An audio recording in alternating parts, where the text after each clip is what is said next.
இப்படியே சமையலில் மார்னிங் வந்துட்டு நல்லா நெய்யெல்லாம் போட்டு கலந்து வைக்கணுமா சூப்பரான மிளகு பொங்கல் சுட சுட ரெடி ஆகிருக்கு.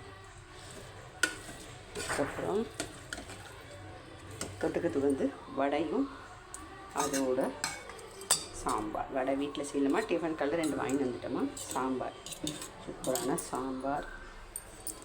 அதுக்கப்புறம் லஞ்சுக்கு வந்து சுட சுட சாதம், பீன்ஸ், தேங்காய் போடாத வெங்காயம் மட்டும் போட்டு பொரியல்.